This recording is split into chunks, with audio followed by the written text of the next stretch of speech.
Bună dimineața și bine v-am regăsit la un nou episod, primul pe anul ăsta și sper să fie cu... Nu, stai că nu pot. Bună dimineața și bine v-am regăsit la un nou episod. Astăzi, primul episod din 2018 este cu Dumnezeu pe pământ.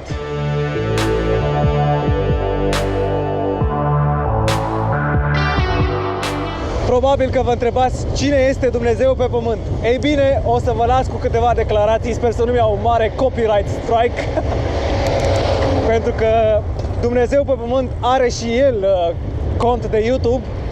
Hai să vă las cu declarațiile. După succesul liniei de tramvai 41, care a fost realizată acum câțiva ani, și după succesul deja, după reacțiile cetățenilor, așteptăm modificarea de către guvern a codului rutier, astfel încât autobuzele să poată circula pe liniile de tramvai. De asemenea, microbuzele și, firește, salvările. Studiem acum, din punct de vedere al siguranței cetățenilor și posibilitatea intrării bicicliștilor, tot pe spațiul dedicat, pe culoarul unic al tramvaiului. Nu cred! Deci nu cred așa! Așa ceva, bă, băiatule! Deci, cred că o să pun closed captions la episodul ăsta să-l vadă și oamenii din Europa pe... Nu cred! Nu cred! Deci, pe lângă faptul că e ridicol și absurd să pui autobuzele și microbuzele pe linia de tramvai doar ca să nu le faci bandă specială, dar să spui că și bicicliștii pot merge pe linia de... Băi frate, deci doamna Firea, adică Dumnezeu pe pământ, liniile de tramvai sunt cele mai periculoase chestii pentru un biciclist. Și mai e ceva, doamna Firea.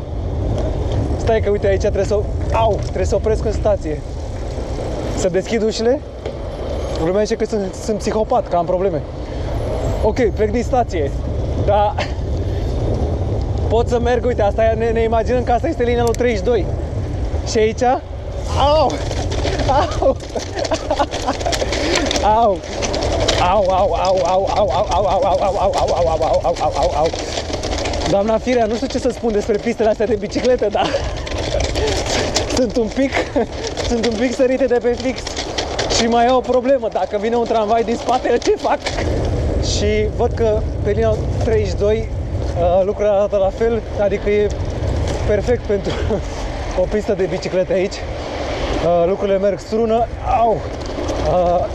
Și da, adică din câte știu, ea merge cu tramvaiul zilnic, doamna Firea. Pe aici mi-a zis primăria să merg. Da? Da, dar dumneavoastră, bicicliștii ar trebui să meargă pe linia de tramvai, bicicliștii, nu? Pe sensul ăla, nu? Ah, bine că mi-a zis, da? Ah, gata. Primăria mi-a zis să merg pe bicicliști. Cetățenii văd că sunt și ei în asentiment, mi-au spus să merg pe sensul celălalt de mers. Dacă știam, mergeam mai des pe aici. Primăria Capitalei, adică, mă rog, doamna Firea a spus că ar vrea ca bicicliștii să circule pe linia de tramvai mai des. Cum vi s-ar părea? Vorbesc serios, deci nu glumesc. Bine. Da, eu de mic mi-am dorit să fiu tramvai. Când eram mic mă jucam pe borduri, îmi imaginam că sunt linii de tramvai și mergeam pe ele. Ei bine, văd că și pe aici doamna Firea îmi dă ocazia să fac asta. Mulțumesc, doamna Firea! Ambulanță, vină pe aici, pe linia de tramvai, că aici ți-a zis doamna Firea să mergi.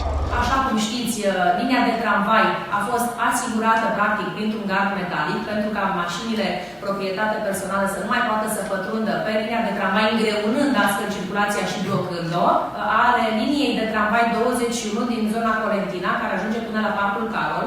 Asta e capătul tramvaiului 21, nu? Aici nu e Parcul Carol, nu? Nu. Două stații. Am înțeles. Aici e capătul tramvaiului 21? Dar aici nu e Parcul Carol, nu? Încotro e Parcul Carol, încolo, nu? Mersi mult de tot. Și că fac studii ce să... E simplu, îmi trebuie un biciclist, frate, cât de aiurea sunt liniile de tramvai, pe o scară de la 1 la 10. Sunt oribile. Or să pună stâlpișori, mă rog, au pus deja pe Colentina. Dar pe aici nu.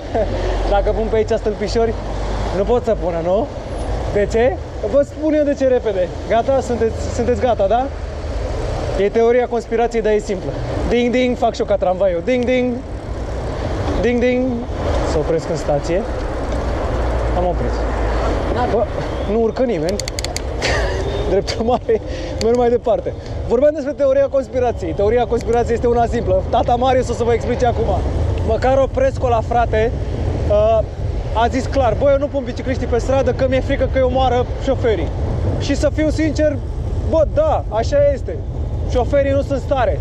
Acolo ar fi trebuit să intervină poliția rutieră să spună: gata, frate, e timpul pentru niște reguli și legi mai aspre. Să iei măsuri doar din populismul ăsta grețos în care toată lumea te aclamă ca o tută la un microfon, e departe de orașul ăsta care și așa este sufocat de mașini, și așa este sufocat de poluare, și așa este sufocat de praf și o mulțime de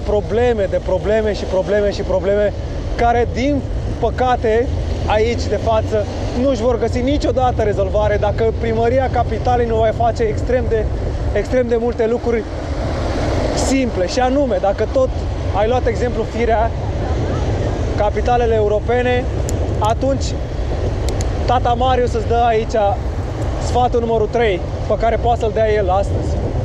Reglementează parcările, fă un serviciu de ridicare a mașinilor al primăriei, reglementează taximetrele și reglementează plata în autobuze și cine urcă în autobuze, la fel și în metrou. Mă rog, metrou este reglementată destul de bine.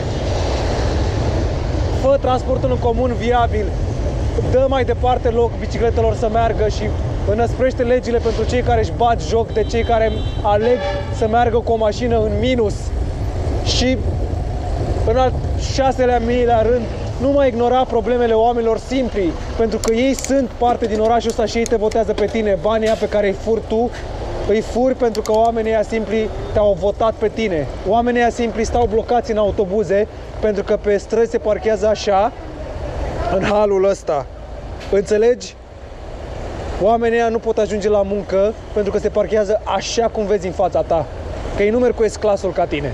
Așa că dacă pentru tine lucrurile astea nu contează, doamna Firea, să-ți dea Dumnezeu sănătate, doamna Firea, și ție, și lui primarul din voluntari și celor 2 copii ai tăi. Așa să-ți ajute Dumnezeu. La revedere! Nu este adevărat, resping din prima zi de lucru a anului aceste dezinformări. Cred că fac parte dintr-o campanie de denigrare a primăriei capitalei și a primarului general.